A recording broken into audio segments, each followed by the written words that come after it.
There we go. Adelaide! Let's see. Do the title. Do the title here.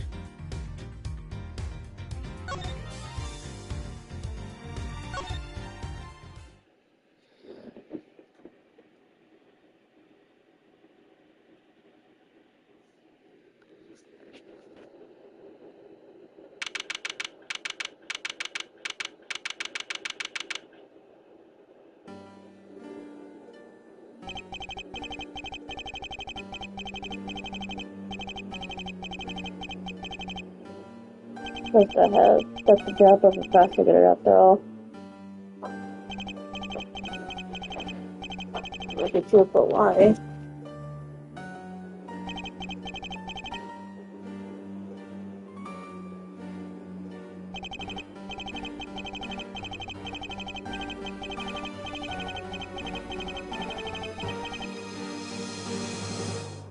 I could be on for like a couple hours or so. We'll see.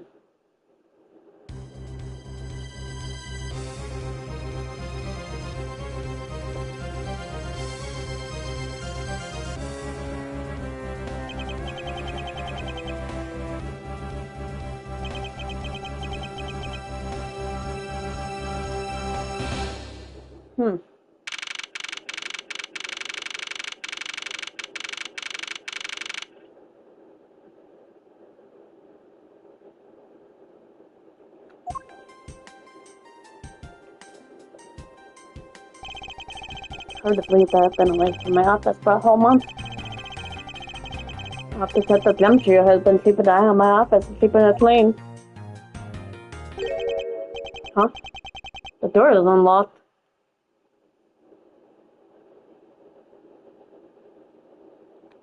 Gee, villagers, my door is unlocked. How can that be? Detective Gumshoe? No, it's very forbidden. What? Why is there blood in my office?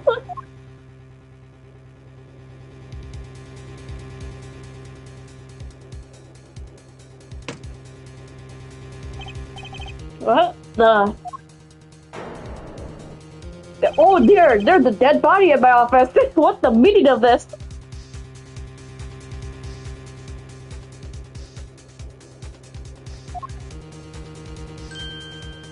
Like, oh dear, there's a person breathe.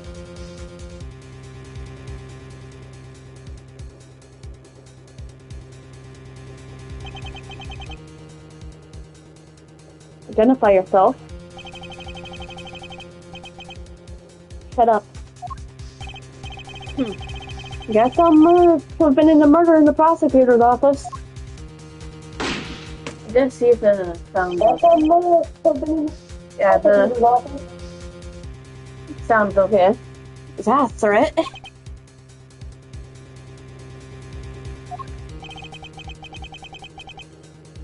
Let me make one thing very clear. What? No one gets away with too many murder in my office. No one.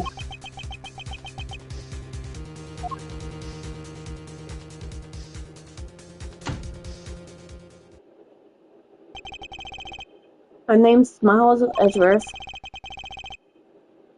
I work a prosecutor in my London district.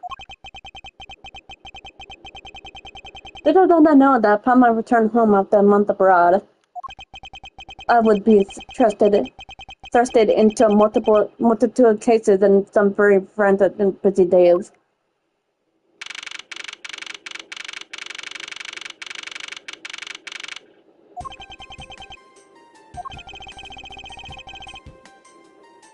I finished photographing the victim's body, sir.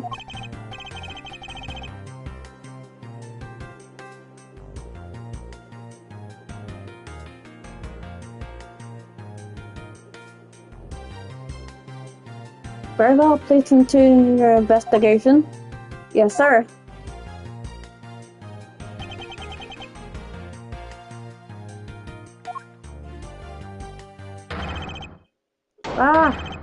Nick Edgeworth, sir, are you okay, sir? Keep it down, detective. This is a crime scene. When I heard about murder had taken place in their office, I ran up here straight away. Of course, typical gumshoe. This is Dick Gumshoe. He's a detective with the local precinct. And the one they assigned to handle this murder case from the time being. You look a little pale, sir. Are you hurt? No, I'm perfectly fine. However... Oh, look what they did to your office. Totally trash. I wasted my time cleaning this. I'll say the culprit sullied my floor with dirt rather well. No one gets away with tracking mud in my office. Well, sounds like you're getting really burned up over this whole thing. The crime was committed in my office, so it's my responsibility to solve it. Just like you, Cassandra. I take time to do some investigating. Agreed. Our first steps of action is to gather relevant facts and leads. We must not overlook anything, so no matter how small, if we find to find the truth. So keep my leads or information we find etched in the forefront of my mind. Speaking of things that piqued my curiosity, what of all places did the murder occur in my office? She was like, why is that occurred in my office? I get the nagging feeling that there's something important to keep in mind. I was wondering that myself, sir. I mean, you can't really say it's just a coincidence, can you? No, not really. Especially because of this. The key to your office? What do you mean, sir? If you think about it carefully and use logic, it should become clear to you. Logic? By finding the connection between two pieces of information and connecting them to new information is born. That is the end result of using logic. So, how do you use it? First, I recall the information we gathered up with L1, and then I connect them together with triangle. I was like half expecting him to like look at the screen like the player must click these buttons. Now to use L1 and recall the facts.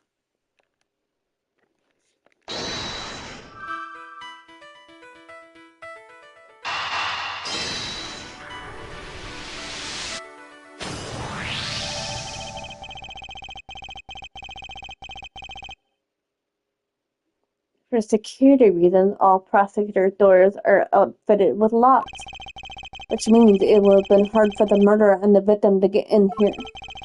Ergo, it's impossible to dismiss the location of this crime as mere coincidence. Yeah, that's exactly what I was thinking, sir. There must be a reason why someone infiltrated my room. What was the killer author? You're really on the ball today, Mr. Edward. That's some beautiful object, sir. Yes, well, when you follow these, there's a conclusion, only truth remains. However, information doesn't like up. Properly, I may stray from the truth, far from the truth as well. But if I think correctly, before piecing leads together, the logic should flow. Let's get started with our investigation, shall we? Yes, sir. The basis of any good investigation is examine everything, sir. I know that, and when I want to examine something, I simply use X when I'm next to it. Or if you ever feel lost and want to talk, just use triangle, okay? I'll give you a great, precise advice as an ace investigator, sir. Something to try later if I have free time, I suppose. Let's see. Where's the gun? Where's the gun? Oh, here it is. What have we here? Could this perhaps be the murder weapon? If so, it can mean that the killer made their escape after disposing of their gun here. I think I've seen one of these before. Sure don't enlighten me as to where? Oh, I know. I was issued the exact same model, I think. Detective? I don't really like guns all that much. I mean, they're really dangerous. Same here, Gumshoe. Same here. But now that I think about it, you do see this model around the precinct a lot, sir. I don't use mine much except in emergencies, so that's why I didn't recognize it. So if the same type of revolver, the one used by this precinct detective.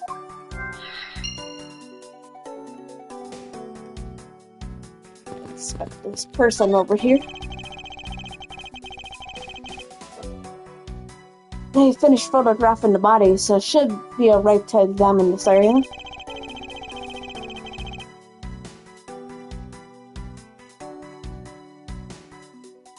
Yeah.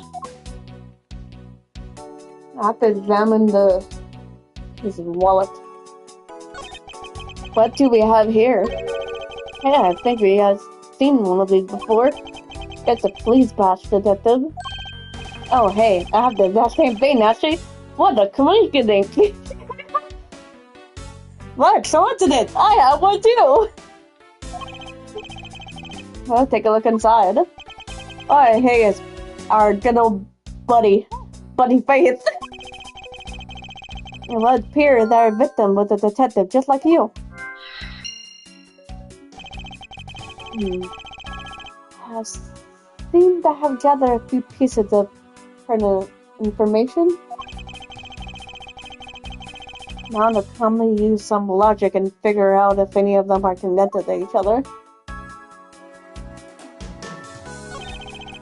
Let's see here. There's blood all over the lower abdominal area. Looks like the bullet passed clean through his stomach area, sir. In other words, he was shot. Yep, and until the top touched you down, I don't think we'll know much more than that. Please have the body sent to the morgue once they're done processing the crime scene. That poor unfortunate guy. Somebody got rid of him in the wrong place. Are you gonna be okay with keeping track of the evidence they find, sir? Of course. This is the safest way I know to keep track of it all. I'm gonna keep it in my noggin. Alright, if you say so. Keep all the evidence I find either in or with my organizer. When I want to re-examine a piece, I have to press R1 to open my organizer. But the organizer isn't only for evidence, they keep people's profiles on hand on it too. Probably a good idea to make a habit of checking the facts often. I'll have to do. Examine the pile of books. I'm gonna have to examine these books. Your files are all over the floor, sir. It probably fell during the struggle between the victim and the killer. And I try so hard to keep this place spotless while you're away. Well, now you're gonna have to clean it again, don't you? I mean, I just rendered all the time and effort I put in them pointless. I don't ever recall ever asking to clean my room. Well, I water the flowers every day, just like he's requested, sir. I just added cleaning to the list as a weekend special. For about half a day, every Saturday, I come in and clean this place until it sparkles. Does he have life? I don't think he has a life. Like, do you even have any friends, don't you? Victim detective. And revolver.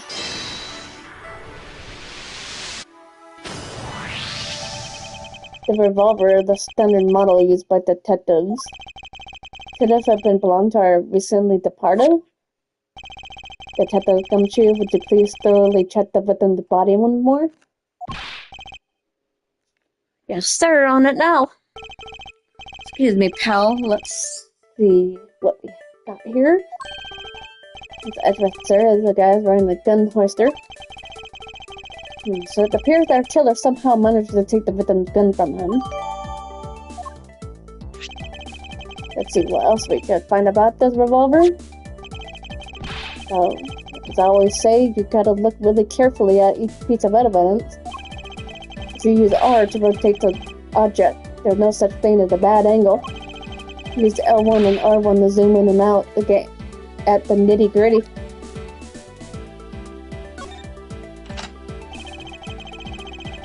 It looks like only one round was fired from this. Also, the killer killed the victim with just one shot after wrestling the gun from him? Sounds like the guy knew how to handle a gun, huh, Mr. Edgeworth?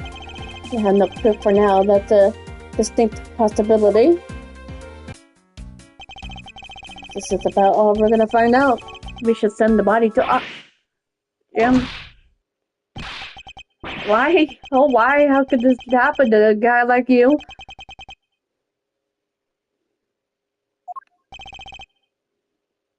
You're alright. Don't touch me. Leave me alone. Just let me be. Sorry, but I can't do that. The investigation is still ongoing, so please refrain from touching the body. The body? The body? Don't talk about him like that. He's just a lump of flesh. Like he's a lump of flesh. Look at him, Jim. Looks like he just turned in for the night. Sure, just a blood-stained suit, pal. Well, your friend here sure is bloodied up. Pretty good. Where my matters? Aren't you that prosecutor? I'm Jail Portman. Prosecutor. Jim here with my partner in crime busting. I'm Miles Edgeworth, and like you, I'm also a prosecutor. Get them true, sir. So, Miles Edgeworth, I guess this is your office? Yes, that's correct. Yeah, that was you. You're the one who killed him. No, not me. Hey, don't go around jump to conclusion, pal. Just calm down, okay? I will not. I know how things work around here. High prosecutor's office doors all have locks built into them. And only the owner of the office had the key to his or her own office door. That is correct. However, I was not the one who killed your partner. Yeah, Mr. Edgeworth has been overseas on a business trip this whole time, pal. And the key to the door was with me the entire time, okay? Oh, you should not have said that. He's gonna blame Gumshoe now, too. So I was the only one who got in here with me. Wait, that means... I'm not sure what that means. So it was you then, you're Jim Killer. No way, pal, you got it all wrong. Everyone calm down. Mr. Portman, correct? You're a real prosecutor. You should know how to stay collected. Investigation has only begun. Isn't it too early to be drawn to conclusion? Alright, I get the point. You're right, my mistake. I tend to get a little too hot-headed sometimes. You sure are one cool customer, though, Mr. Edgeworth. I've heard all the rumors about you. You're the great genius prosecutor. You're something of a legend, you know? Anyways, let's call Choose and work together, okay? Now how about handshake and seal the deal?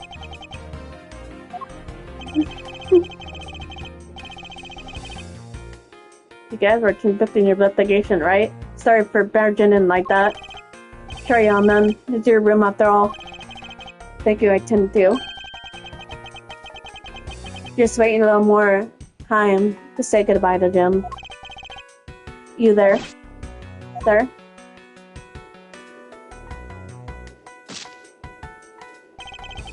I want you to capture the scene on film for me. My final farewell to my partner, Jim.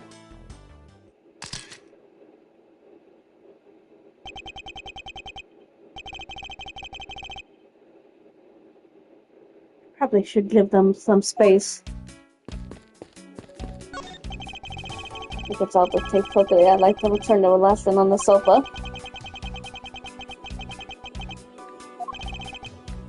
What, you just over the laser? It's a thing, Mom, you know I can't allow that. Until this changes up, neither of us have time to spare, let alone rest. You're right, sir. I'm gonna work hard to be a real trooper to the end. Even once the case is over, I don't think he can afford to take any time off. Ah, your jacket, sir. What's doing on the floor?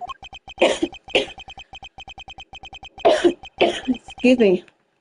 But the falling off the wall when the killer tried to threaten me by firing around. So the killer not only shot the victim, but they shot your jacket as well? They dared to shoot the ultra-special jacket that you made your prosecutorial debut in? What if they had shot through it? It would have been a disaster. It's not worth getting worked up over, detective, not when there's something more here. I'm worried about that dead guy on the floor more than their jacket. I'm like, what? I take you haven't noticed yet, detective?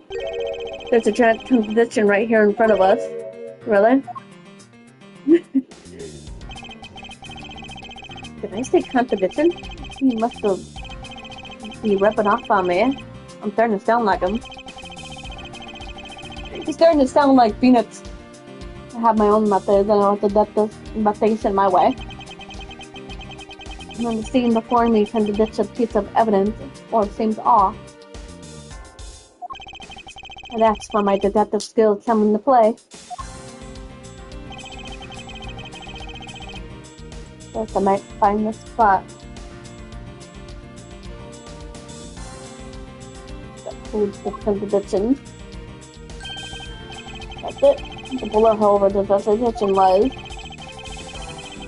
I bet he's like thinking, gosh, I'm starting to sound like Phoenix. Oh no!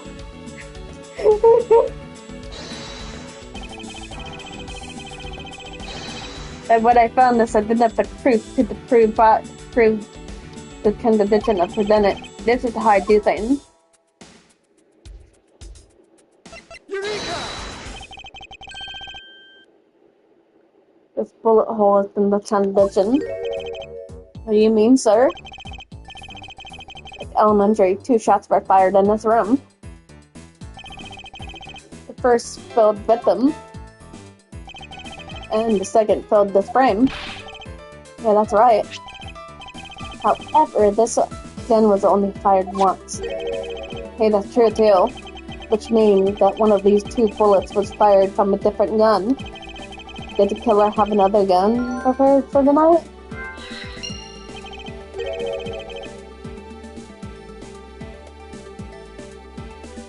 By the way, I noticed something, sir. Yes? What is that thing sticking up from behind the frame? Oh, that's a secret safe. Secret safe? Oh, I smell money. I swear it's the trouble in just say nothing like what you're imagining is inside. Now, if we totally move this frame out of the way... Roger that. Talk about Dusty! I suppose that's what happens when I'm not here to dust it once in a while. I had no idea there was a safe here, or I kept it clean for you, sir. So when did you put this thing in? It wasn't something I had installed personally. Every prosecutor's office has one. Really? I had no idea. But only prosecutors are supposed to have knowledge of their assistants. So what's inside but the Edward? Right now? Nothing. I only use them to store especially important evidence when the trial is in session. That's it. Talk about squashing my hopes and dreams.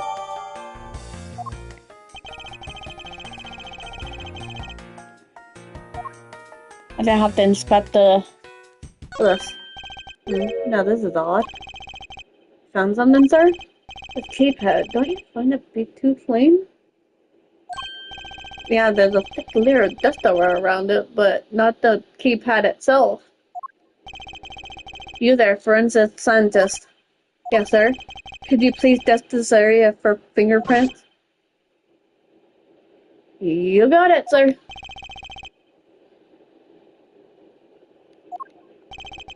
I couldn't find, let alone left a single print. Looks like it was wiped down well. So it's clean, spotless clean?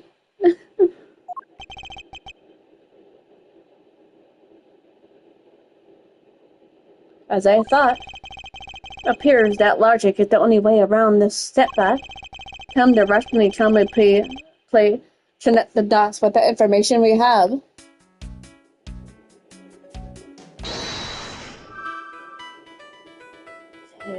Killer's skull, and then the white fingerprints. We have to connect the both of them together. I believe I have figured out what the murderer was after. Well, what is it, sir? The fact that the safe was wiped clean of fingerprints suggests that the criminal had at least attempted to open my safe, making the culprit's motive for breaking and entering theft, I believe. I wonder if knowing that the motive behind this break-in was theft changes what other pieces of information that can tell me about this crime. Let's see. What is theft? Signs of a struggle.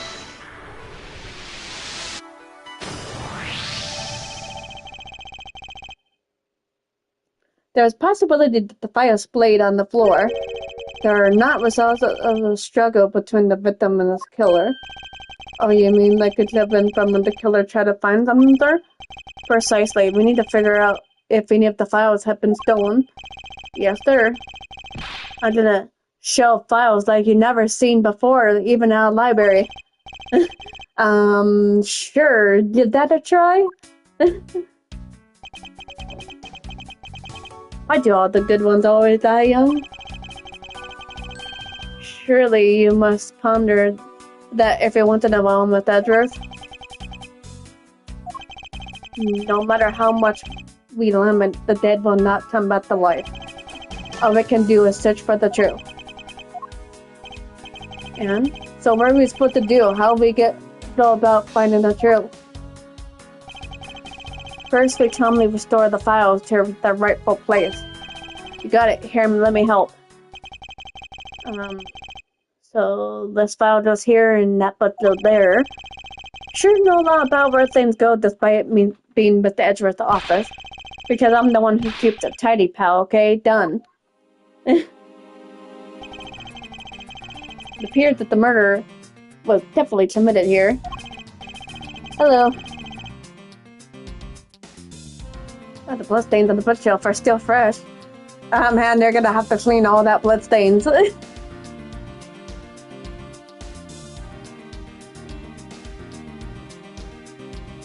And I'm happy to see you here. You get to see me, like, clean up a crime scene here. Suspect that the victim was killed in standing position, hence the prints on the shelf. And then the guy fell on the floor, right? One on the floor is kind of grossing me out. Very welcome. That does, I don't have the time to deal with your weak stomach right now. If Gumshoe has a weak stomach with blood everywhere, why did he take this job?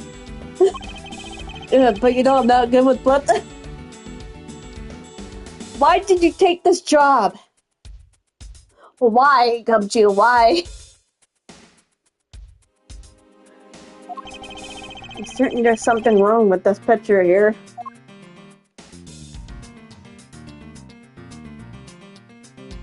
Man, it's really...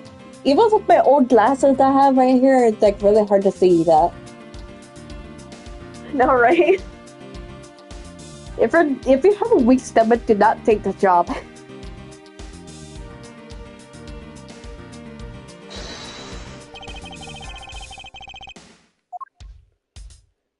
The crime scene notes. People crime scene notes here. There's clearly a contradiction here with its bullet hole. What do you mean, sir? You know what you see? Simply the bullet hole itself. Yeah, something does not seem right here. If the guy was like up more, then he would have shot him from like a certain distance. So that book is somewhere not right.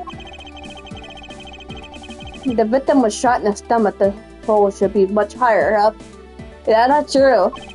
It would have been higher up. But what if the guy was shot while he was sitting or laying down there? That would be illogical. The victim leaning against his shelf here after being shot.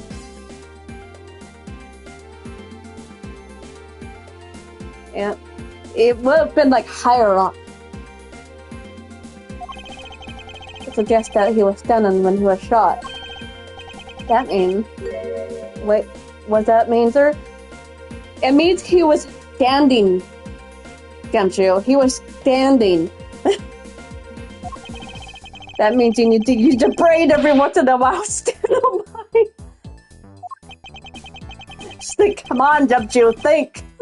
Think here. In any case, that means someone made a faulty assumption, and it was from this mistake that our current contradiction was born.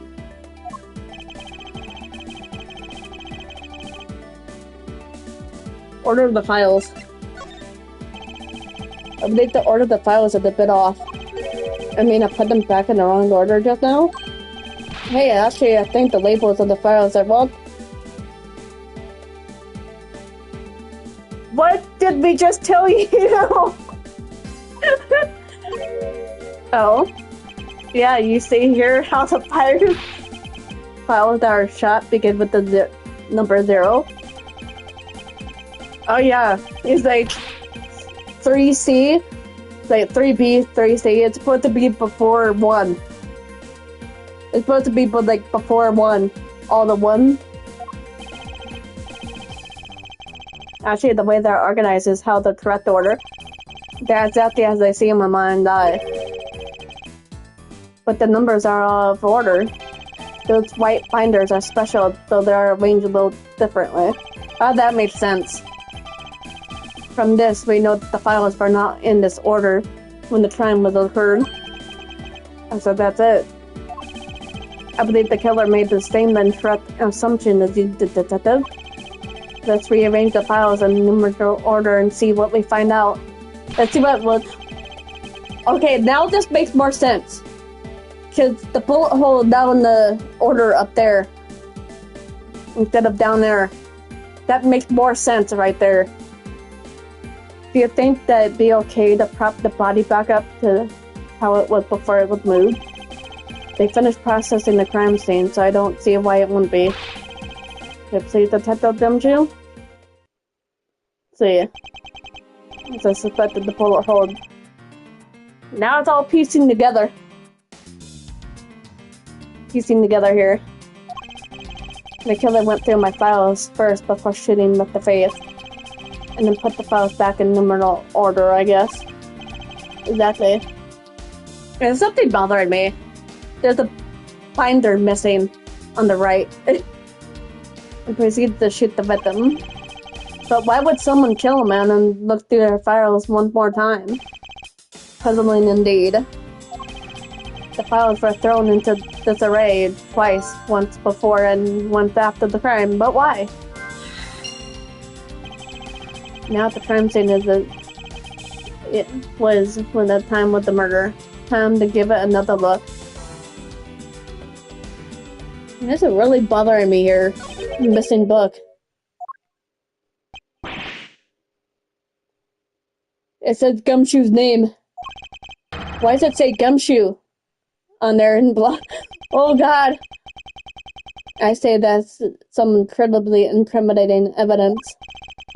Yes, and some of criminal activity indeed. No, wait. There's gotta be some mistake. Oh god! Why is his name there? Mr. Edward, sir? Help me, say something, sir. Appears that one of my files is stolen. Is that all? What about me and my situation? Is what the killer really out there?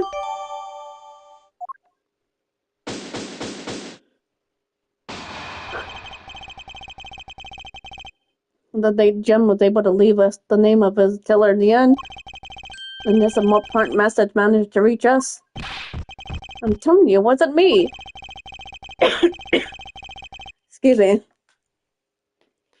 Can't be terribly pleased with to hear that your beloved partner is the guilty party. If you're gonna accuse Detective Gumshoe of being the culprit, I sincerely hope you have some proof to back it up. Jim, the murders, they're more than enough when you say it.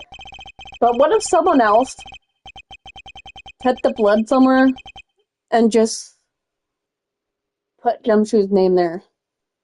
How you want to play it, then at least allow me to understand your reasoning. Hey, I'll be right back, guys. Restroom break.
Came back. Time to continue.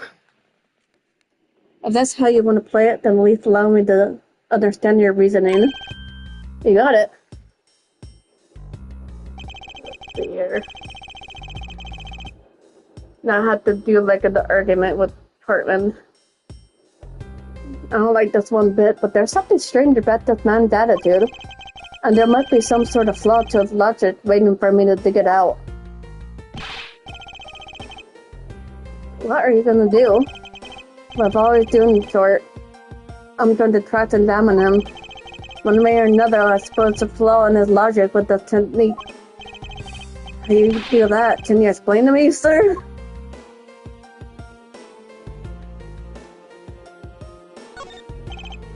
Alright, first I listen to the witness's testimony. If I find a flaw in the testimony, something that contradicts the evidence, I open my organizer with R1 and present the piece of contradictory evidence.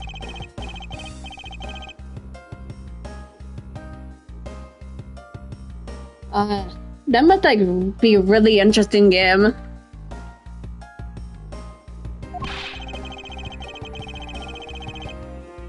Like one of those like detective games where you can like figure things out. And at those times, I need to press the witness with L1.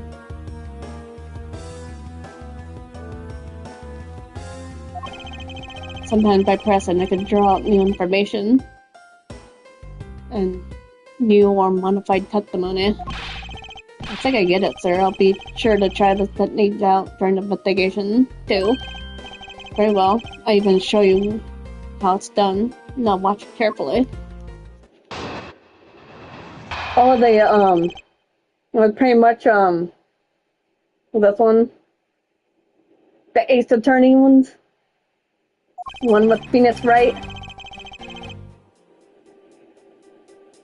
Oh, okay. It has like Phoenix Wright in it and everything. Yeah.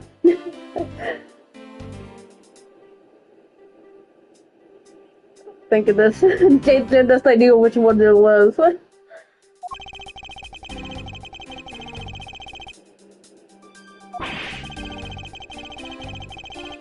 Yeah, these games are like so much fun.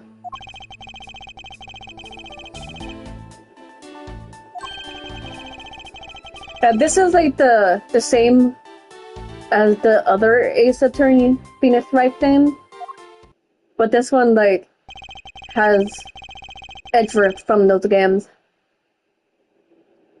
So this character I'm playing as is the same character from those games. So he's like the prosecutor in the game. 9 message points to his killer. I can hear Jim's voice and he tells him for his killer's arrest. Are you sure you're not mishearing his words, Mr. Portman?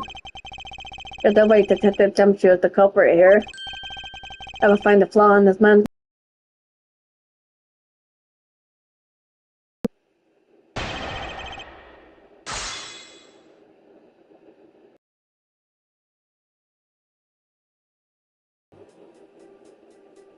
I don't think Gumshoe's the culprit here, buddy. Gumshoe, neither do I.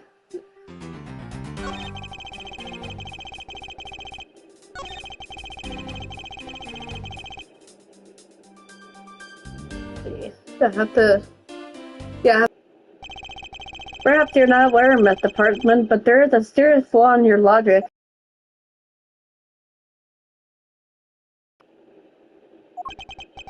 I can't help but to find it odd. Excuse me? Odd that the fellow prosecutor would be brought down by the power of his own office. What are you talking about? Oh, you're joking, I get it. Do I look like I'm joking? Excuse me. If you have the time to laugh, then you have time to take another closer look at this. Still not see? If not, may I direct your attention to the missing file? What? That's impossible. And what's impossible, Mr. Portman? Nothing? Then why did you say impossible then? Why you said impossible, sir?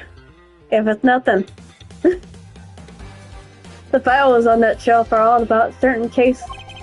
And when the killer went to take the file after murdering your partner, I highly doubt that they missed the bloody letters written on the spine. Objection! That's possible they could have taken the file before committing the murder. Are you sure about that? I think it's pretty obvious that the file was stolen after it was written on. And the missing letters, the detective's name where the file should be is proof. Yeah, I mean the S is gone. There's only half an H. If Detective Gumshoe really was the culprit of the case, I highly doubt that he would even overlook his own name written on the files. That's true. If he was to take that, and then how would he would have noticed it right off the bat? Especially as a detective who can't stand the sight of blood. That's true. He can't stomach it. If he saw it, he would have been like sleazy by the sight of it. Which means, what does that mean? What does that mean? This dying message makes the work of a criminal intent tampering with the scene. That's so low. I can't believe a criminal are trying to pin this whole thing on me, sir. I'm gonna get him, sir. You'll see. I'm gonna have them arrested in no time. One with the Perkman? Brilliant, absolutely splendid. I don't think this is a laughing matter, buddy. Logic deserving of Olympic gold. I appreciate the praise, but it doesn't change the fact that your reasoning is flawed. You win some, you lose some, that's how life goes. Not everyone's so cheery, even though I feel more dead than alive. But you know, it really is a shame.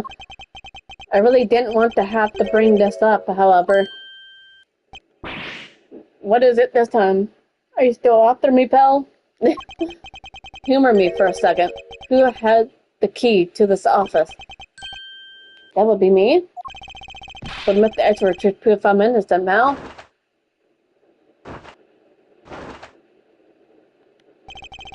That's absolutely right, and I'm not gonna let your innocence. I can't even read right now. Then why do I sense that you still have something to say?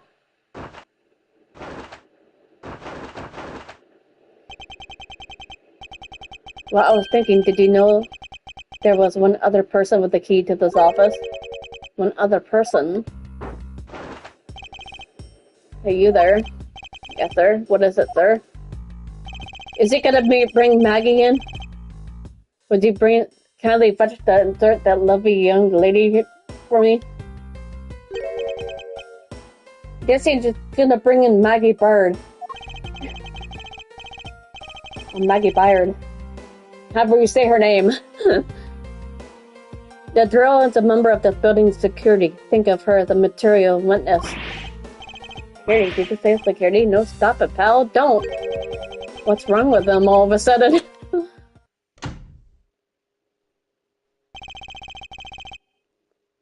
Okay. It'll still be up by the time you watch it later. I always leave all the videos up. So that way everybody can look back at it.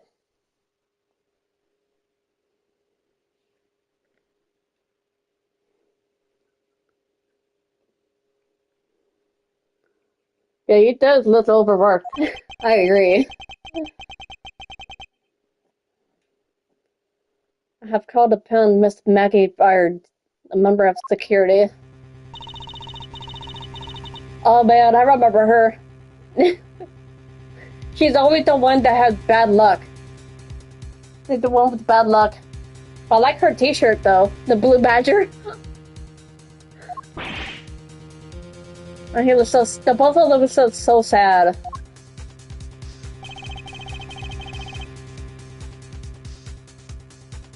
It's a security guard on watch tonight.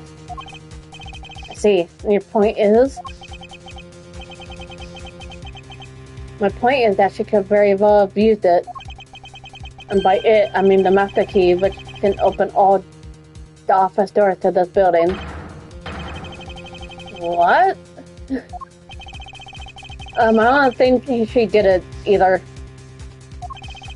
I know she may have bad luck, but she would never harm a fly. I know, right? Just the edge roasting all over the place. That's just the key room is misfired. How dare you? I would never sneak into someone's room. That's right, I refuse to believe that Maggie's the culprit, pal. It was me, that's right. You just said that you did not do it! Can we take that as confession, detective? What wasn't really me, but it definitely wasn't Maggie. Dude, make up your mind! Wait to say I didn't do it?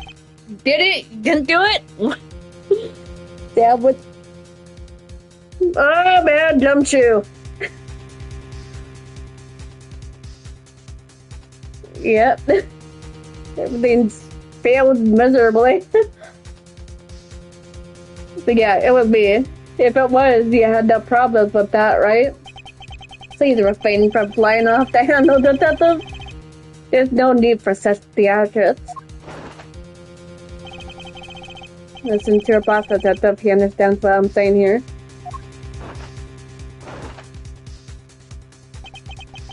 That girl is the only one who could have committed the crime. And for one simple reason.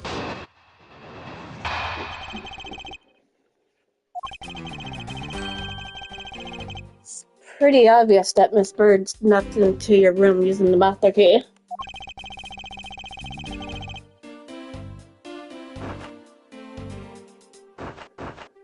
You mean on Phoenix? Never know he is.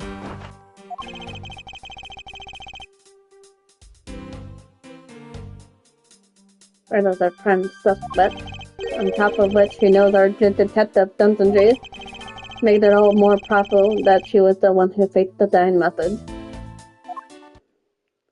I think there's like a certain part of this game where you could see Phoenix in the distance on a boat with Maya and Pearls on a boat somewhere. And another time you could see them pointing up, looking at a building. So I'm guessing they're like on vacation or something, maybe. So you're saying that she used the master key? Data jotted down in my organizer. Probably incriminating evidence, wouldn't you say? That's what you claimed about the evidence earlier as well. That was then, this is now. The flow of a good match always changes during the rally. It's all about your reflexes and reaction time, especially for an athlete like me. Yeah, Phoenix is such a good character in this game.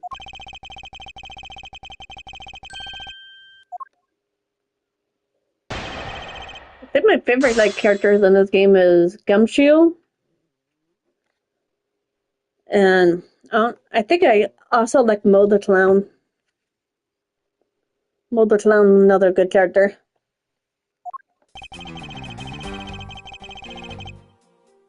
I have to press on the statement.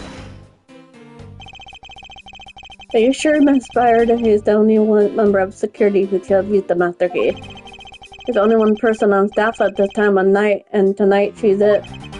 Isn't that right, Miss Byard? True, but I wasn't able to use the master key at the time of the crime, sir. Wasn't able to? Well, that's not the main. Yes, moving on. I hate to get sidetracked by something unrelated. What do you mean unrelated? I want to hear what she has to say, Belle. But you can't really trust her not to tell lies, plus I hate wasting time. Yeah, he kind of looks like he's doing that face. Like, oh jeez. Not so fast. I too am interested in hearing what Miss Byard has to say. Did I just say it'd be a waste of time? We don't need to hear her lies.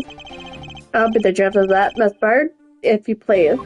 Yeah, I want to give her chance of her style of story. I discovered that the master key was missing at around 1 a.m., sir. And what do you mean by missing? As it wasn't anywhere in the security booth, sir. The killer must have stolen it. Mr. Portman, I believe this has to be an important piece of testimony, don't you? I can't believe that someone like you would be taken in by such words. I'm not lying. Objection! Yeah, she may have bad luck, but she would never harm anyone. If that's the case, I would like to know, why did you have the master key now? I don't quite know. It just reappeared all of a sudden, sir. Like a likely story, and where's your proof that the key was stolen the big window? I bet you just forgot where you put it and then found it again. I never lose things. I can practically guarantee that. With me, if something disappears, it's usually because someone stole it. Yeah, pal, trust me. If you don't want to test how bad her luck is. Unfortunately, I can't deem this piece of testimony as conclusive. Can't you agree, Mr. Edward? But you still haven't established Maggie's motive for breaking into Mr. Edward's office. Her motive? Didn't we already establish that with theft? I mean, the culprit clearly went through the bookshelves, and at least tried to save. I know, right? They're not even in a judge. We're not even in the courtroom, and there's not even a judge present. As it is as Mr. Portman says, detective. I can't ignore the fact that all the evidence points toward the motive of theft. From then taking blows, it's time to counterattack with a field fast of my own. Good thing I have my glasses on. Actually, my glasses can help me read the words below you there. Objection! See? Like, I could see the game fine without my glasses, but it's just like lightly blurred. I wish to continue insisting that Miss Byard was set on stealing something. Why not? It's the truth after all. It was also by your logic that we came to the whole thievery conclusion anyways. That may be, but you must also be aware of the fact that the safe is a secret safe. The existence of which only private to prosecutors. Yeah, true. His safe was hidden behind the jacket. The frame jacket. I find it a little hard to believe that hidden safe was a part of her cunning plan. Or she could have found it by accident while she was turning everything else upside down. I highly doubt that. I'd say the culprit knew exactly what they were looking for. After all, only the bookshelf for the safe were targeted. Yeah, even I didn't know about that safe, Al. I mean, there's no way Maggie could have known about it either. Why do I have feeling that this guy is up to like trying to hide something? And you're proposing that the killer is a prosecutor? Yeah, who else? Interesting conclusion. That's definitely looking more and more probable. What if it's this guy? He sure is acting nervous. As one prosecutor, do you have a different suspect in mind now? Person, what made you, what's with the angry, yeah, why is he so mad all of a sudden? What's with the angry face all of a sudden? It's my fault. What do you mean? Like Jim, he knew about the existence of the secret safes. What did you just say? We were partners, like inseparable. During said, that's why I told him in on the secret safes. Did that mean? Yeah, I know, I had only just told him too. Actually, that was wrong of me to tell him. I still can't quite believe it, but the thief who broke in your room was probably Jim. Now you're claiming that the victim was a thief? And you were simply trying to stop him, weren't you? Baggy Bird? Excuse me? I mean, you are security, right? That's your job.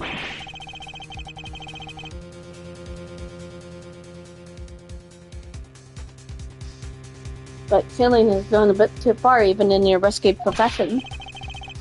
What the? You're still accusing Maggie of the murder? Yes and no. I mean, she had stumbled upon Jim, who probably drawn his gun. I get it. It was self-defense, wasn't it?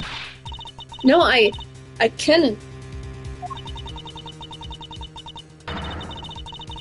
never do something like that, not even as a security guard, sir. Plus, even if he was the thief, he wouldn't have a key to this office. That's true. Which was precisely why he had to steal it, wouldn't you say? It was Jim who stole the master key. Pretty possible for a supposedly stolen key to be here with us unless you retrieve it from Jim after you killed him. Mr. Portman, are you honestly accusing your own partner of being a thief? I don't want to admit it, but the only way for anything else to make sense. Has he no honor? Now then, I think we're done here. The investigation waits for no man. And would you people be so kind to see yourselves out? You could kick us out. This is Mr. Edward's office. But I'm the one who's been assigned to this case. You're all suspects of varying degrees and therefore ineligible to run this show. Listen, pal, how many times do I have to say this? Maggie can't be the culprit. Detective Numchu, calm yourself. But sir, we had no choice but to accommodate his request for now. Thank you, Mr. Edward. At least one of you understand. Now then, if you could remove yourselves from my crime scene, I'd be more grateful. Mark my words, Mr. Portman, we'll meet again. But that's a formal request from the legendary prosecutor himself, did I suppose so? Now, don't disappoint me here. To be right back. Quick little break.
Okay, I'm back. I'll just be on a little longer.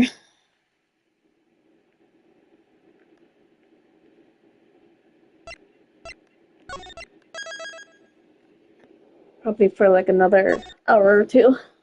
We'll see.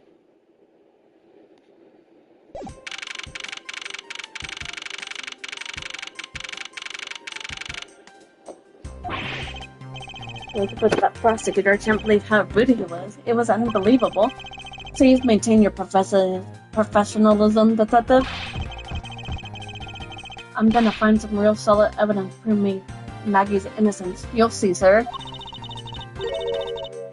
But we can count the crime scene, sir. So, true, but then what now?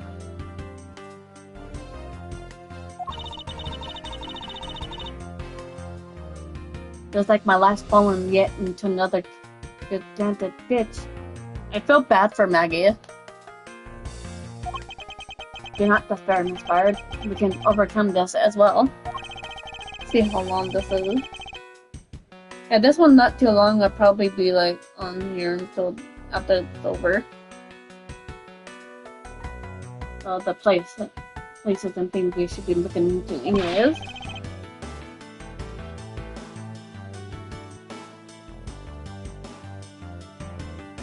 Really, sir?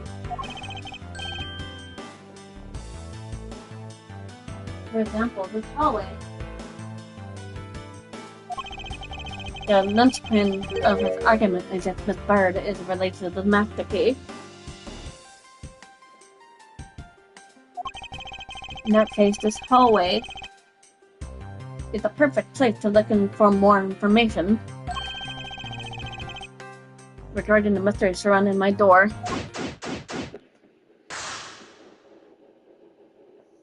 Here.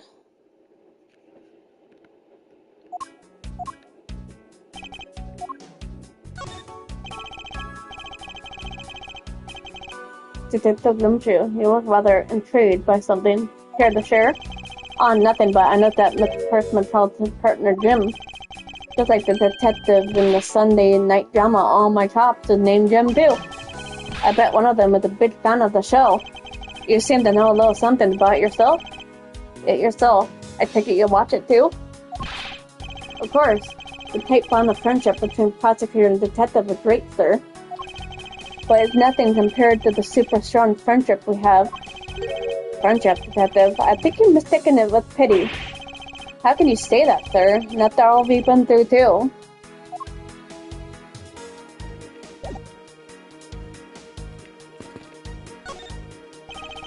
I was wondering if I may speak with you for a bit concerning this case.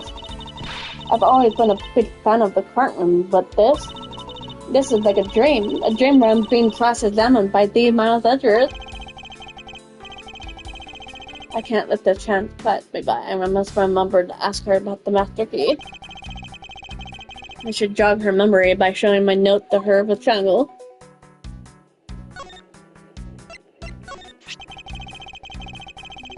So, when did you discover that the master key was missing? By the time I realized that, I think it was around 1 a.m., sir. And I noticed it was back around 2:30 a.m. It was just sitting there on the ledge when the security room session window was.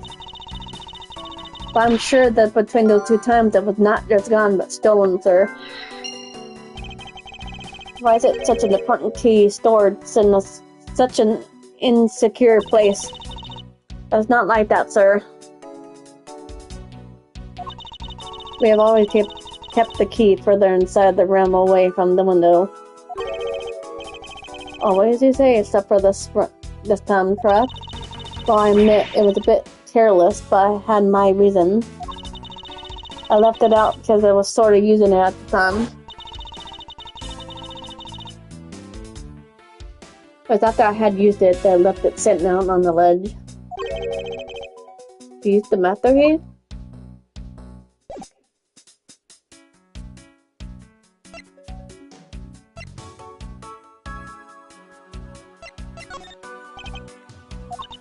Well, I've seen him a couple times before when I had to go to Mr. Portman's office. Mr. Faith was always playing basketball with Mr. Portman, sir. That sounds like fun. Just once I'd like to have to play. Sounds like fun, but the only person ever taking a shot was Mr. Portman. All Mr. Faith ever did was pass him the ball, sir. In second thoughts, I don't think I fit in all well with them.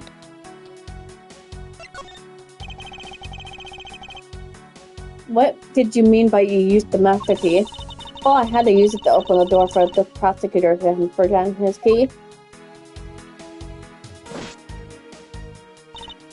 I mean, it's my job as security guard, right?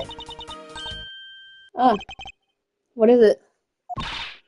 That's right, I just remembered the prosecutor who forgot his key was Mr. Portman, sir. What?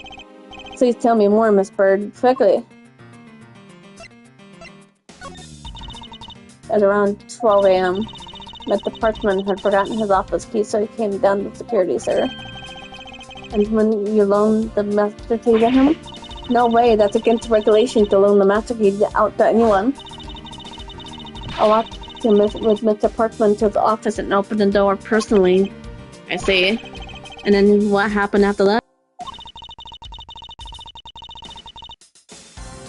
Well, he called for me to come close up his office as he was leaving home.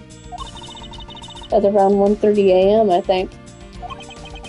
So in summary, for the sake of one forgetful prosecutor, you used the master key twice in the morning or tonight. Talk about suspicious. I doubt you could say that you never left your keys at home, Detective. I think they're called for a thorough examination of Mr. Portman's door.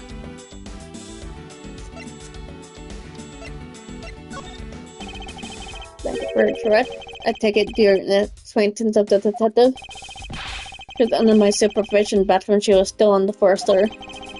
One day she got tied up in a murder and things started going downhill, so she quit. I don't blame her. I owe a lot to Detective Gumshoe for introducing me to my current employer. So I thought until a few hours ago, right before I was about to clock out for the night. You got caught up in this whirlwind of a chase, correct? Oh, no worry, my whole life has been nothing but a whirlwind of bad luck and failures. Since I was 6 months old, I fell from the 9th floor of my apartment building. I've been hit by all sorts of vehicles, got sick from all sorts of foods, failed at almost every test and taken experience, almost every kind of disaster. Even though I even managed to name the criminal just when I become a security guard. That's a lot to go through. I know, just when I thought I finally found my happiness, I wind up with being you and Detective Gumshoe involved in my bad luck. You don't need to worry about me, Miss Bird. Or Byard. Nor do you need to worry about yourself. I will solve this case and prove your innocence. All I ask for in return is your cooperation. Yes, sir, Mr. Edwards, you can count on me. I'll do all I can to help.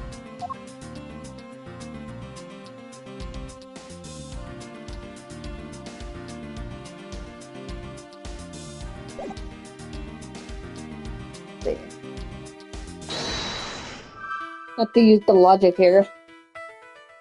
Combine logic. Master key was stolen. And then use the master key.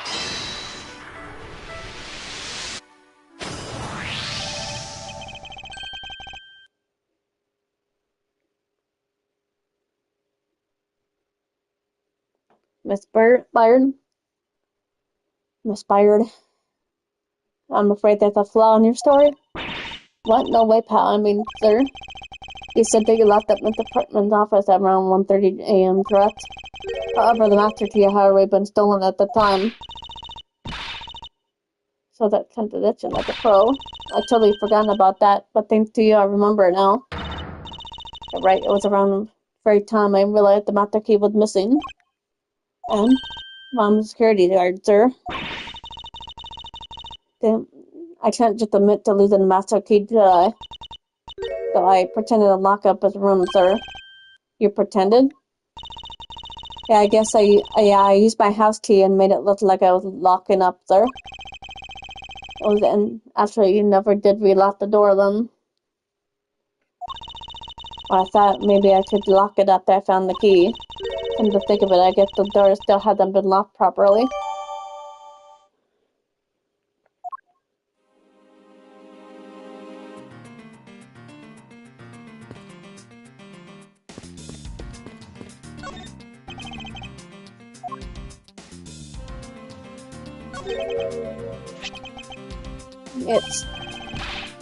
Isn't that the missing Zero series file, sir? No doubt about it, the bloody letters mark it clear as day. There seemed to be a few pages missing. Our thief only took what was necessary and left the rest behind. So where are those Zero files about, sir? I guess they got something worth stealing from them, in them, huh? Not particularly, it's just a selection of first safe files, however. The cases within these files are not mine. They belong to the High Prosecutor that used to occupy my current office. I have my reasons, but to just say I was charged with keeping them as they were. So that means the thief must have also wanted the file for a specific reason, right? It would seem so. Only the pages related to the safe from 10 years ago are missing. I wonder why anyone would care so much for no case? I'm wondering that.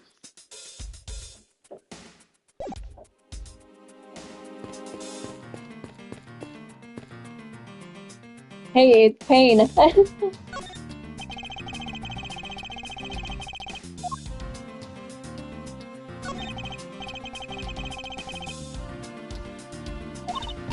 Yeah, you can't mistake it because of that basketball hoop, sir. Oh, that reminds me, Mr. Portman actually had one of room 1202 below ballet. But since you're reoccupying, you must really put on next door, sir. So why was Mr. Parkman so particular about getting room 1202? I'm not sure, but I bet because it's something like his birthday in December 2nd? Yep, that's gotta be it. I can't think of any other reason why. I can't think of at least 3. Why am I wasting time thinking about this? I'm gonna charge my phone because I need it for the thing I'm looking at.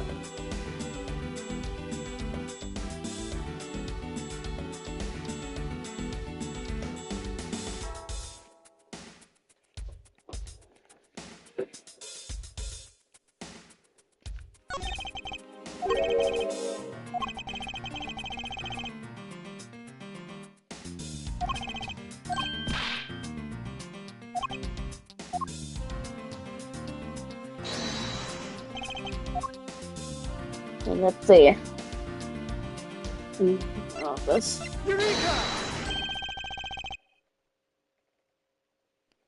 There's a contradiction here between reality and the evidence. What if Miss Byard said the truth? Then why is this door locked tight? Huh? You know, you're white. Miss Byard, are you sure you didn't really lock this door? I'm certain of it, sir. I didn't think Mr. Parkman noticed it himself. That's why I hadn't. Which means what, sir? Either means he actually does have the key to his office, or that the door Miss Byard opened wasn't this one at all, and completely a different one. You opened a different door, but how can you prove that? There's an easy way to find out. All we need to do is examine these. The prints? Let's see. The print on the doorknob. The print on the doorknob will tell us everything. Hey, you pal, do us a favor and see what you can lift from this, okay? So, what did you find out? There's no need for such belligerent natural flaring, detective. There I have found only Mr. Parkman and Mr. Faith's prints on this door. So only 2 people's prints were found on this house. That's pretty decisive. I'm lost, sir. Thinking logically, a certain other person's print should be on this doorknob as well. Take that! Hers. Did you find out that the print of the person who unlocked the door is absent? I mean... Yes, the door that Miss Byard opened could not have been this one, but a different one.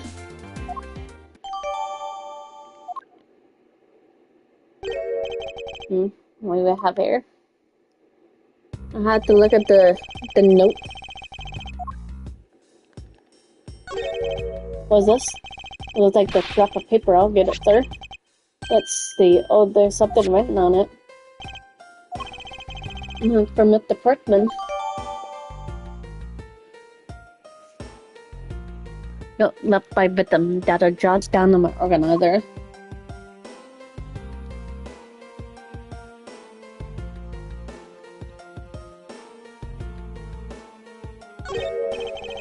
What? What are you looking at, sir? Oh, hey, how about a game? That's okay, Detective. I just found the position of this hoop to be a little off. Hey, you're right, sir. Maybe it shifted when someone made a seriously sweet slam dunk. Positioning of the hoop is definitely non-natural. I better take a note of this.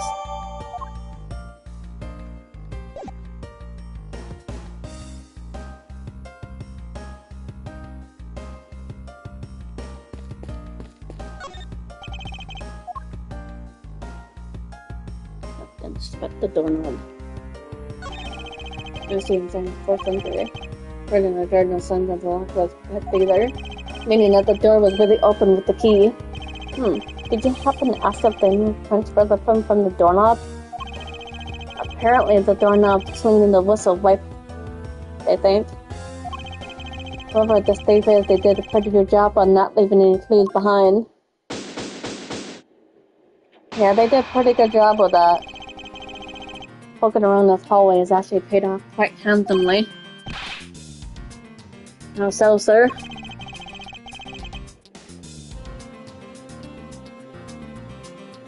In a variety of different ways, I think it's time we had a little chat with the real culprit of this case. You know who the killer is? Well, Miss Edra. Longer than my logic is sound, then yes. The man behind this murder is none other than Mr. Parkman. What? Mr. Parkman? I knew it. That's exactly my logic senses were telling me too. I suspected it was him from the instant he accused Maggie of being the killer, sir. That's exactly what I was thinking too. Anything but logical.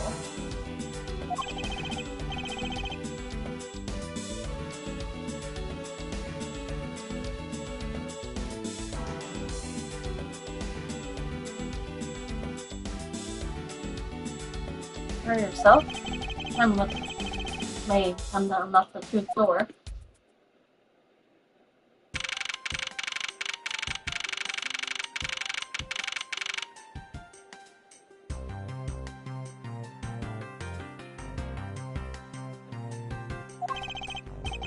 What kind of fish processing with bloody letters, sir?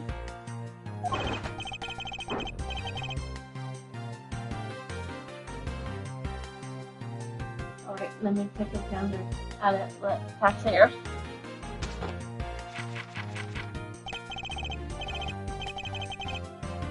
Looking good. You there, take good care of this.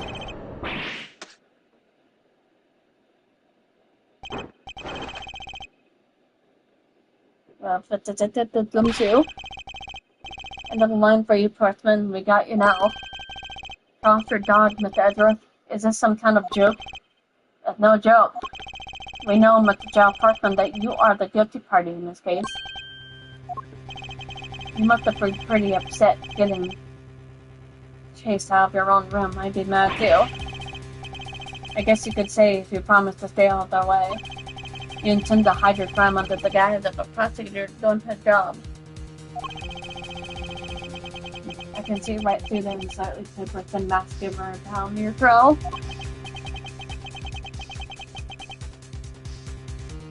Who would have thought would come to this? Actually, come to think of it, your mentor was not a friend Fontana, right?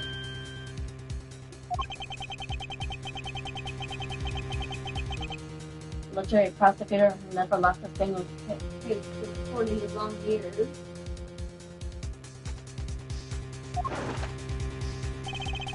But there was always this incessant chatter about forged evidence with that guy. Really teaches me that I got to stay on the lookout for prosecution, you know? Are you done trying to play mind games with me? Because they won't work. The only thing that you should be visiting that mouth of yours is for now is explaining yourself. Although that too will only dig your hole deeper either way your game is up. Well, aren't we full of ourselves even though you have yet to prove anything?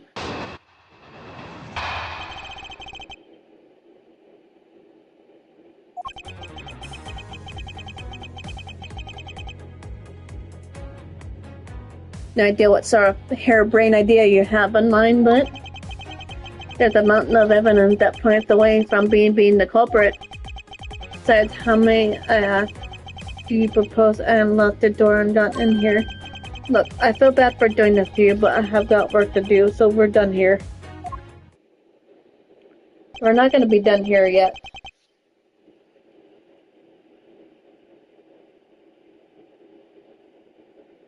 Sorry, but we're not finished yet. Boy, you're stubborn. I suppose you're basing your accusation on something. I'll show you what I'm basing my accusation on. With evidence.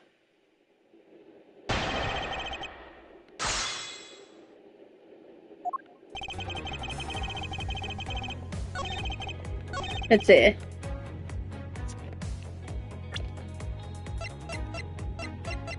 Objection! The master key. I believe you were able to open my office door with the master key, Nola. Objection!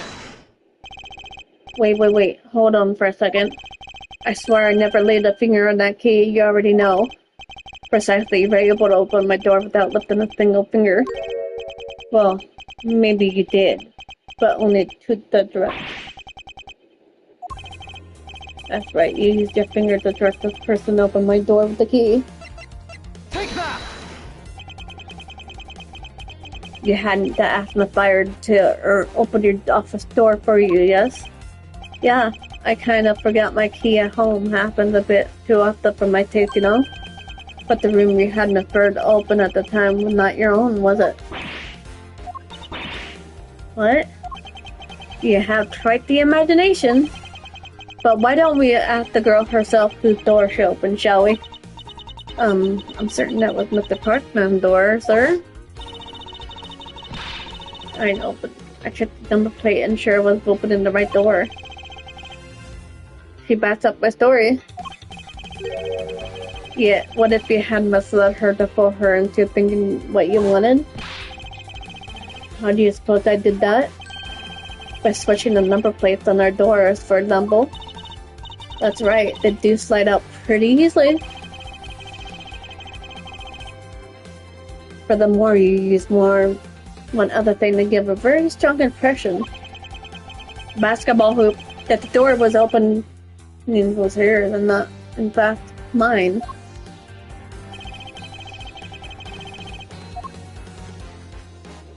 The hoop. Take that! What? The basketball hoop, sir? It's right, the particular fixture in the hallway, let alone the hallway in the building. Which is why I left an unusually strong impression on you. It's an object perfectly suited to just sit outside the office of a particular prosecutor. Very true, sir, because there was a basketball hoop sitting there. I thought the door was opening, had to be the department. I'm gonna do something real quick here.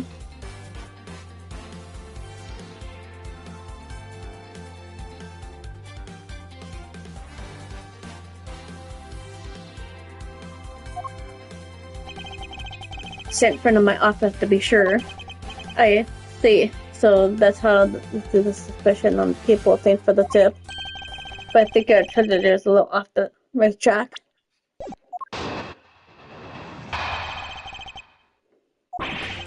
Now you're just spreading nonsense. I had the girl open my office door. After that, I was in my room the entire time. You don't have a single reason to suspect me. So he intends to claim his innocent to the end, does he? I'm as pure and innocent as my jacket. Miss Byard is as dirty as guilty as the jacket she wears. My jacket's not dirty, I'll have you know. I just watched it yesterday. Please calm down for that. I intend to show you the one who truly covered in the slime here.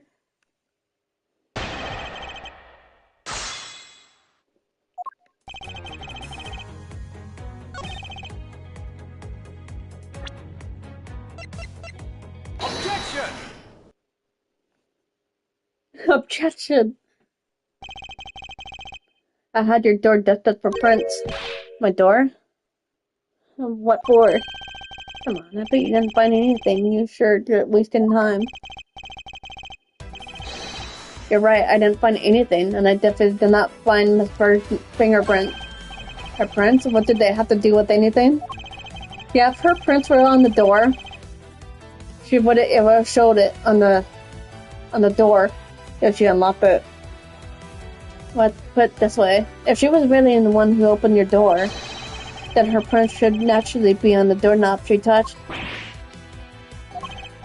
Further, all of the prints on my office door's knob have been wiped off, clean off.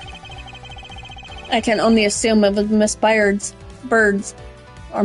fingerprints were on it. Objection! But that doesn't change the fact that was in my room the entire time. I smell lies. I smell lies.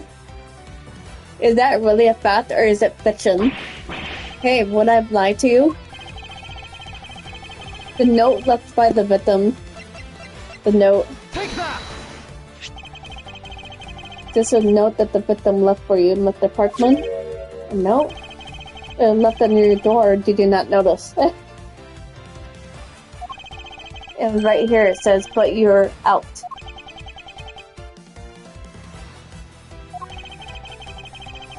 You were not in your room. The victim came to call on you.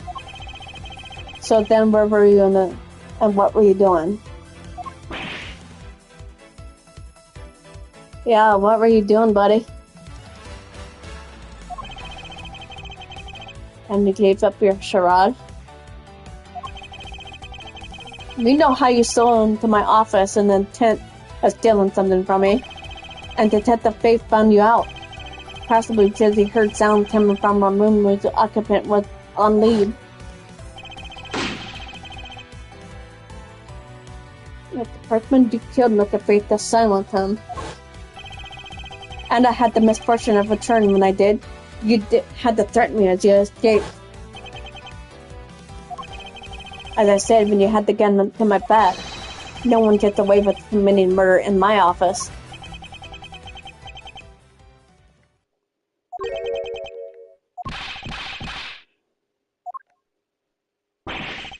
I just what's so funny, pal? Well, that look of stiff seriousness on the face of this office's finest prosecutor, as he makes a huge mistake in accusing me is too much to bear. You're just nothing else like it in the world. What? The expert just explained all, and he even backed it up. You're the murderer. Stop trying to be slippery in just a minute to the crime already. They said earlier it's all circumstantial, full of conjecture. As you say, you checked my doorknob for print? Well, I can readily confess that I wiped the doorknob down as well. Huh? I'm a little obsessive compulsive, you see. I don't want to touch a doorknob without you had touch. So you had the OCD? Is that what he's trying to say? He's trying to say it pinned on OCD or something? This is why I wiped the doorknob as soon as I could after you opened the door. After that made perfect sense that on you dreamed that my own print would be on there. You've made that up just now, did you? Furthermore, for the note Jim left for me, do you know exactly when it was? For all we know, he could have left it there before I arrived at the office. Like early in the evening, for example. Are you saying you failed to notice the note in your doorway? Hey, even geniuses fail at times.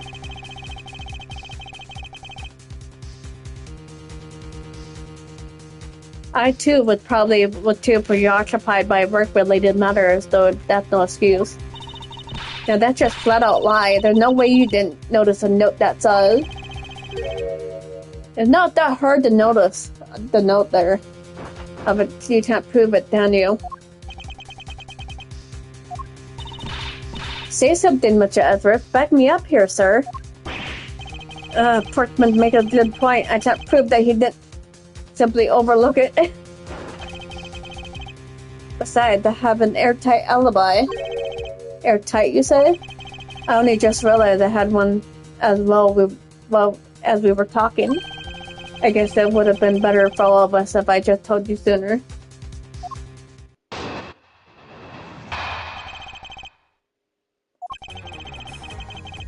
If memory serves, you came back at this office at around 2, right? And it was then that you had an unfortunate confrontation at gunpoint with the culprit. But at that time, I was down in the criminal affairs. Ask around. I'm sure the other detectives would corroborate my story at the perfect alibi.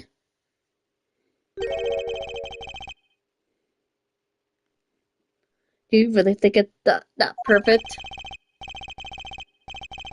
Like I said, I don't care. Ask around all you like. You'll see for yourself. Hit the gumshoe? Yes, sir. I'll go check out his alibi, sir. Be right back.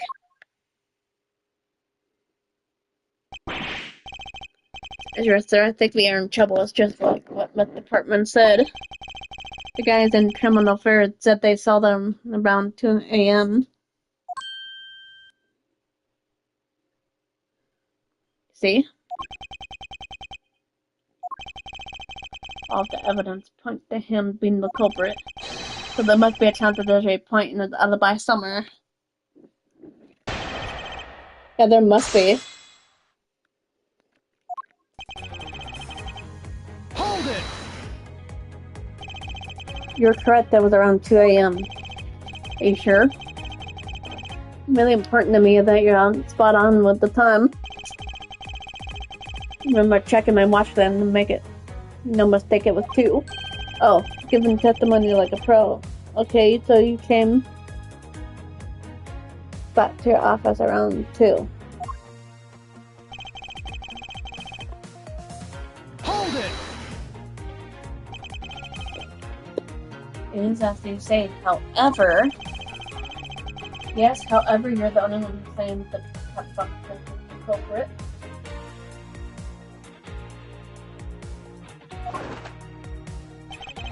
So tell me, did you see the person's face? Who you saw? Was it me you saw? It was pitch black, so I couldn't actually see. Oh, come on now. I'm sure you saw something. Try a little harder, don't you? I'm beginning to feel like I'm the one being interrogated here.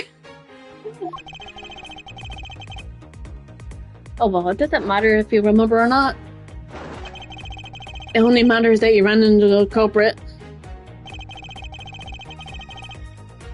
Hold it! So you paid the criminal affairs department a visit. Yep, right after I left the prosecutor's bed and I headed straight for the precinct. Hold it! Well, we did go ask around to confirm your testimony.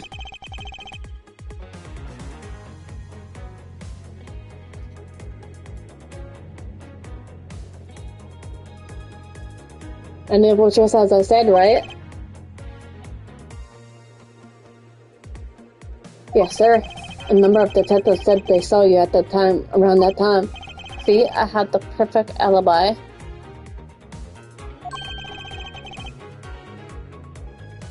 Got the ace I had up on my sleeve. Impossible. He actually does have a perfect alibi. What's wrong? Why the sudden sullen look on your face? Can you say anything bad for us at first? I think we reached the end of the line. It's time to get off this crazy train. You there? Sir? please escort the young lady out, but remember, be gentle. Okay. Detective Gumshoe.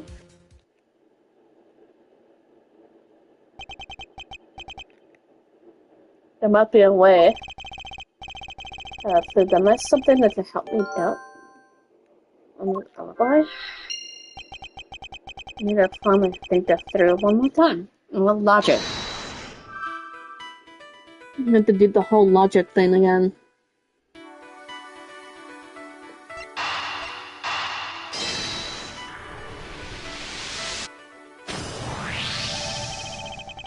There are 2 bullets left on the scene of the crime. One that robbed Mr. Faith of his life, and one that really nearly robbed me of my jacket. However, the murder weapon only showed signs of being fired once.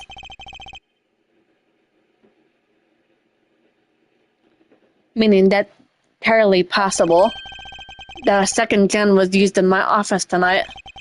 But seeing how the killer had to steal Mr. Faith's gun, I doubt the killer had another gun up their sleeve. Therefore, second gun could have been the property of an entirely different person, which could mean that there would be another person who paid a visit to my office tonight.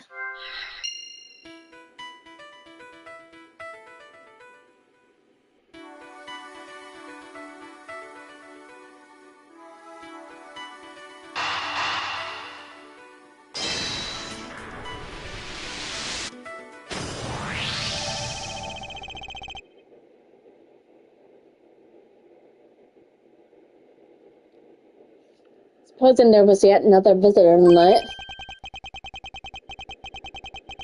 that was a result of the issue of why my shelves were upended twice. We all know the shelves were disturbed once before and once after the murder. So it shouldn't be much of a stretch to think that it was the work of 2 different people. Once by the person who stole the victim's gun and then killed him with it, and once again after the murder by our second culprit. Who was the owner of the second gun? If we suppose that the second culprit's gun was the one that was pointed at my back. Objection! With the department, it seems like we need to amend my assumptions regarding this case. Great, so you finally come to your senses? Mr. Edwards? Sir, what are you saying? This has been a big misunderstanding on my part from the start. I had assumed that the person I went into was the killer, but may not be the case. So that must have been another person. What do you mean? The person I ran into was just your average thief. Thief? But that doesn't that cause some sort of contradiction to the facts?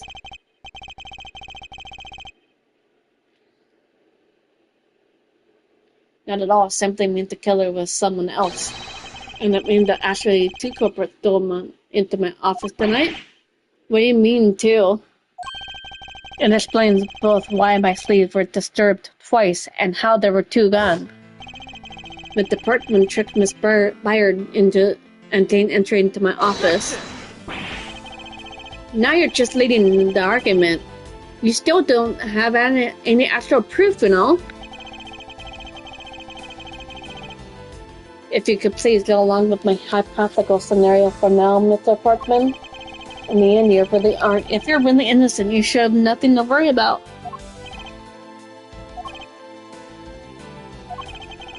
This is why he checked my secret safe and ransacked my shelves. This is the first time.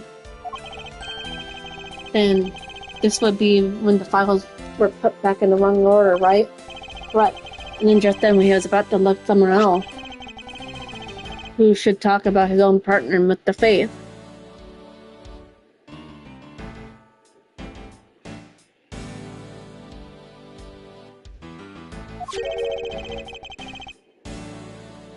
But why must Mr. Faith come into your room, sir? He probably had business with the apartment, which is why he was in the area. That's when he noticed sound coming from my office, would be my guess. Because you were supposed to be away, right? And he must have thought it was odd, so he came in this office to check it out. Correct. And as a detective, it was the right thing to do. But when he came in, he found his own partner standing there. Since it was Mr. Parkman, Mr. Faith probably let his guard down. But Mr. Parkman was not so merciful as to let him leave alive. He waited for a chance, then stole Mr. Faith's gun from him, and then he killed him. He found Mr. Faith started catching him in the act of stealing. He gained nervous. This is the moment in which the first shot was fired, the one that landed in my foul. Following that, Mr. Parkman wiped the gun down and left it behind as he made an effort. He could afford to do that because he also left a fake dying message behind. He's such a complicated troublemaker, you know that? Well, if the things were simple as that, then all would be solved. However, there was yet another visitor in my room, and this was where it gets complicated. Visitor, sir? Yes, then this was the person the objective was also to steal something from me. And then, even after Mr. Parkman left, the door to my office remained unlocked. However, this new visitor had no way of knowing that, and so they stole the master key from the security guard's room. And then entered my room and searched through my shelves. This was the second time they're disturbed and assumed the thief found their prize. From 0 file, right? But only if the thief was about to leave, the file appeared. The thief then threatened me with their own gun and made their escape. The second bullet was fired during the brief encounter. So the shell screen messed up twice and 2 bullets. It was all because 2 different people were doing those things at 2 different times. Precisely, and so now you see Mr. Parkman? The person I met was just a thief and not in fact the fake killer. Your alibi for the time frame which I mentioned to the other person now is irrelevant. Because we now know who the murder took place during the first trumpet's visit. Objection!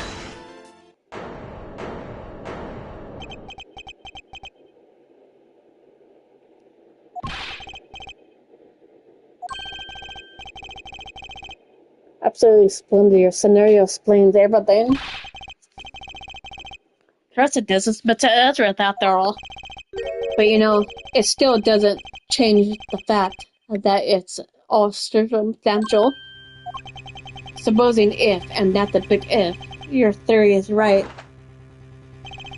it would indeed render my alibi, which is withstood scrutiny, mind you, irrelevant. But there's still one defining point of your argument, which you have no evidence. The position that I was the first visitor. You can't let him get away with that, sir. But he had the point, absolutely have no proof at the point. Don't say that, sir. I don't believe this. Don't worry, Maggie. I'll do something if I must. If you know something, I'll find your attitude be somewhat particular, Mr. Edward. But the person you met really was just a plain old thief. Then why is the person not your main suspect? That is, if your theory is correct. If you ran into should be your real suspect, wouldn't you say? We should be out there looking for that thief right now. They might be still nearby. I hate to repeat myself, but as I've already said, I was training in my room. How am I supposed to believe that? When Jim came to deliver some evidence to me, I was down at Criminal Affairs. So I can't be expected to know what happened around here after I left. So you think we should be out there looking for the thief? Of course, now isn't the time they having these dead-end discussions. I don't want to say that's all dead-ended. I find your alibi to be fascinating. Let's continue where we left off, shall we? I know he's lying. I know he was here at the scene of the crime. I just have to find a way to prove it.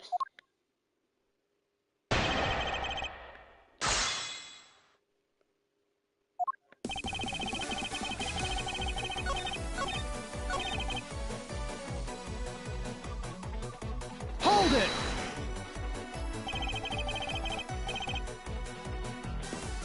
Why didn't you go there with the face?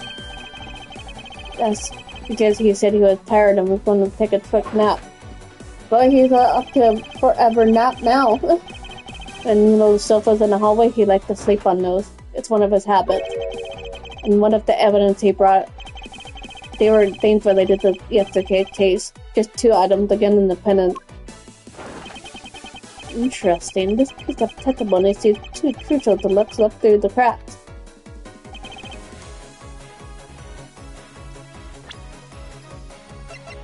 Objection!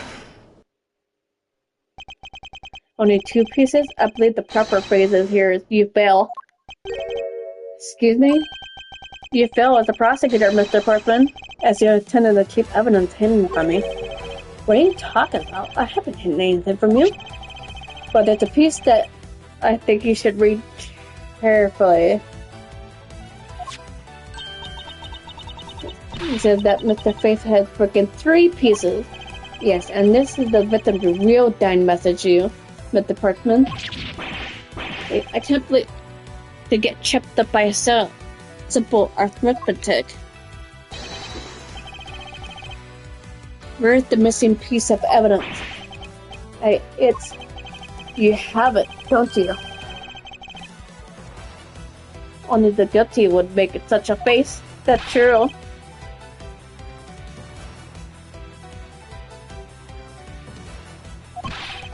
You don't have to say it, sir. I'll pat the guy down from head to toe. Don't turn me closer. I'm warning you. Only a culprit would hide something.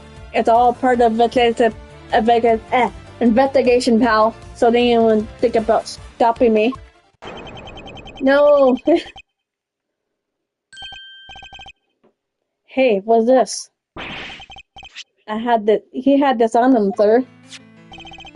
Despite what you said, it would appear that you do have something to hide.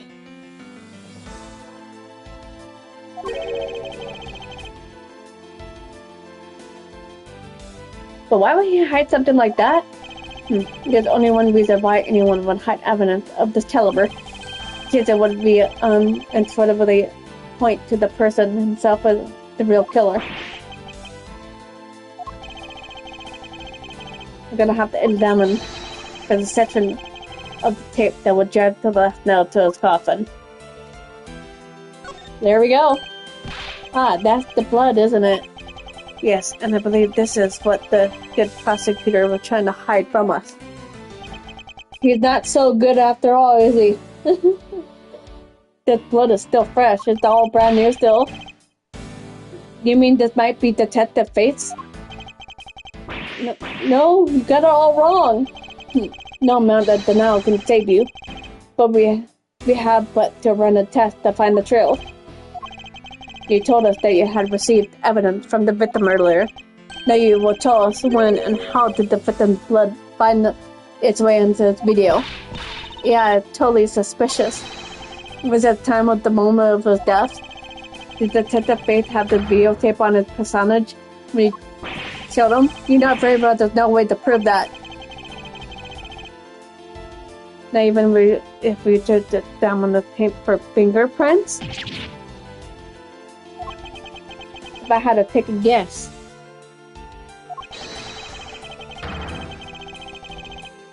I'd say the only ones here would belong to the murderer. The old man with their face. No, impossible.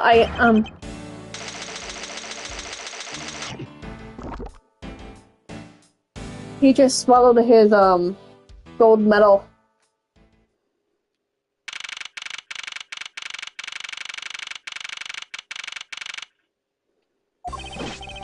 Hartman has been placed under arrest for the murder of Detective Buddy Faith, sir. Very good. And the results we got back from the lab tests on the tape turned out to be real solid, sir. The blood work came back and it was definitely Mr. Faith's blood on there. And as a bonus, they were able to lift a few Mr. Faith's fingerprints as well. Thank you so much, Mr. Edwards. I still can't believe I got to see your cold deduction skills from outside the courtroom. I'm impressed beyond words, sir. It was nothing, I'm just sorry you got caught up in the murder in my office. Just, please accept my apologies. It was nothing, really, compared to what I've been through. I mean, consider myself lucky that it was only a burglary and murdered this time, sir. If it hadn't been a hold-up or hostage situation, I will throw my hands up in the air. I think I'm finally rising up from goddess of misfortune to unlucky person. Something tells me we should have hired a different person for security detail. You know something, sir? That Mr. Parkman really was a corrupt prosecutor. And why would you say he was corrupt? Well, I heard that there was a number of suspicious things related to his court cases. There was even rumors about how some of the evidence he used was forged, sir. Forged evidence, huh? And they say he even decided not to prosecute for a few cases for some very vague reasons. Oh, that guy was a complete disgrace to the entire profession. We didn't ever get around to asking what his reason for breaking into my office was. Yeah, whenever we got near that topic, he just clammed up. Although we became pretty certain that it was to steal something. Just between me and you, sir, but there's a rumor that some sort of huge organization is involved behind the scenes. Oh? Well. Mr. Kurtzman not willing to divulge anything. It was certainly then a credence to that rumor.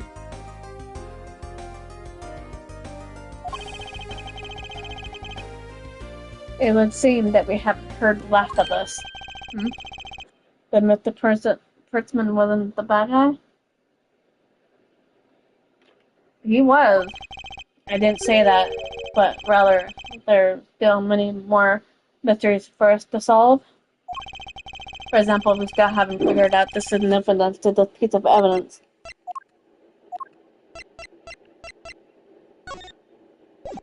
Take that!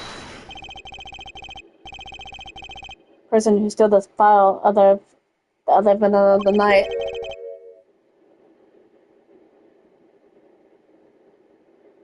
Yeah, I wonder who it is. And that happened to be the stolen page. What happened to the stolen pages?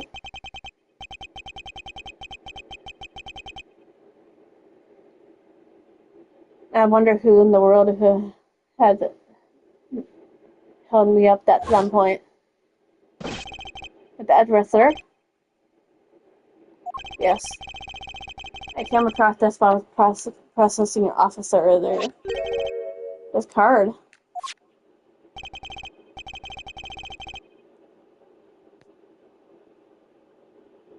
What is it, sir? Is a bird or something on there? Not just any bird. This is the mark of the raven, a three-legged raven. Even you should know what this is, detective. Oh, just about that thing, isn't it? The great thief everyone's talking about? Yes, it's the mark of the great thief Yadagasu. Under the mark of the legendary bird, the Yadagasu is noble to the end. A modern Robin Hood.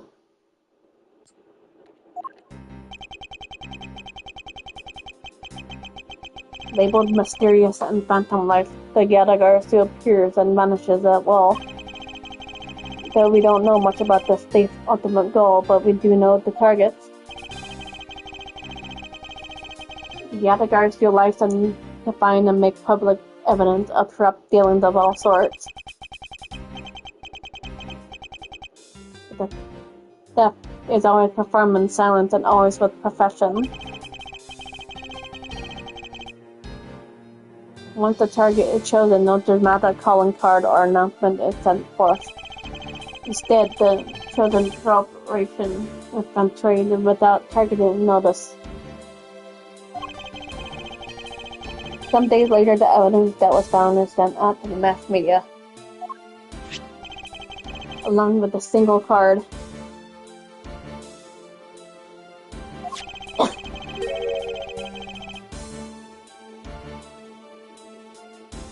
Although it has been a while since we've seen the Yatagars' last appearances.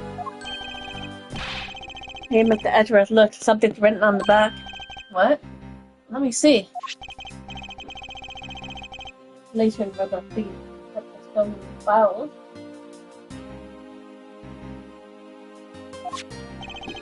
So the person who stole the contents of the file was the Yatagarasu?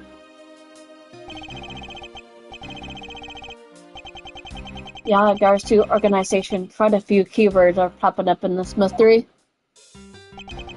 The murder in my office. The return of the great thief Yatagarasu. Looking back, I can't say I didn't see these events coming, for they were heralded by the incident that began to occur 2 days ago.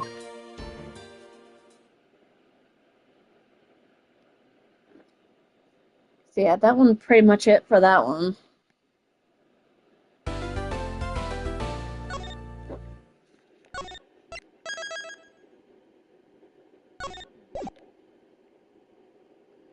Okay. So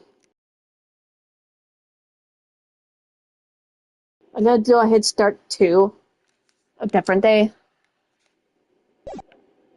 For now, we're just gonna look at the gallery. See what's in the gallery. Oh, I got trophies now. Well, like an organizer.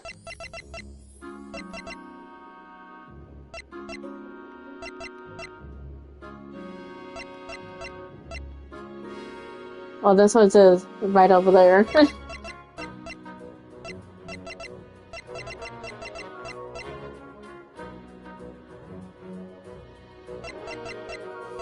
There's like a few here.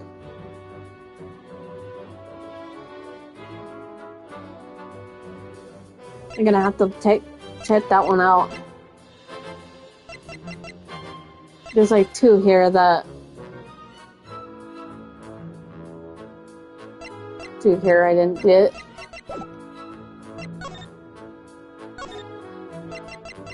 There's a lot here that I got here.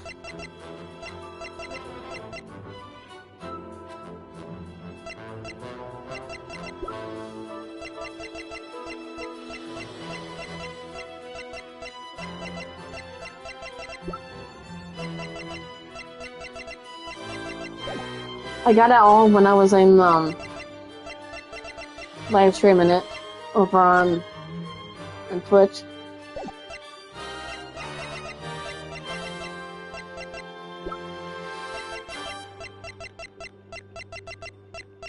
I was just doing this so that way I could get the exclamation points off.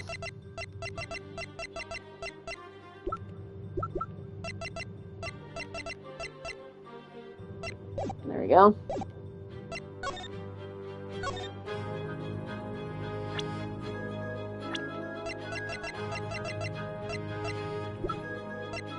All these characters. Didn't it show the judge too here somewhere? There's the judge.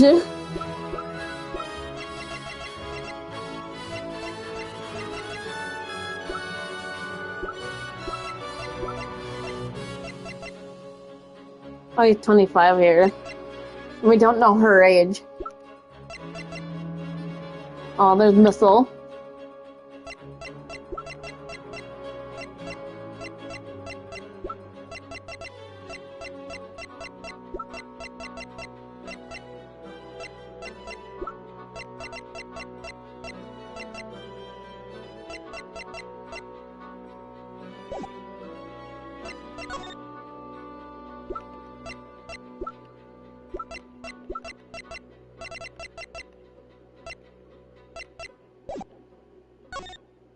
we missing someone here? Yep.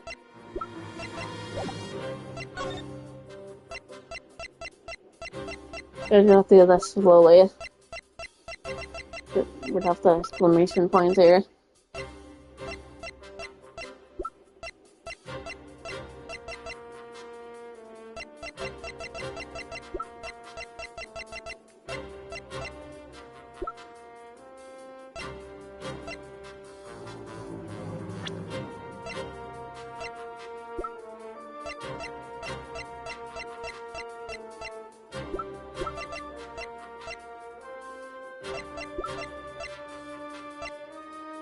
You don't even know her age? He's almost 40. Here, he's like 57 there. 49 there.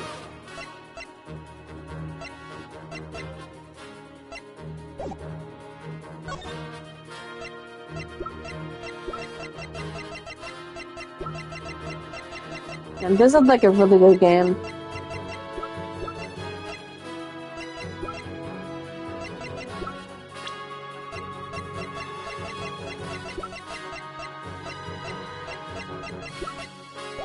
There you go. Alright, I'm gonna go ahead and call it here for now, guys. If you guys missed the stream, feel free to hit that like button. And for those who missed it as well. And I hope you guys enjoy the rest of your day. I'll see everybody in the next time. Next one. Later, everybody. Good day.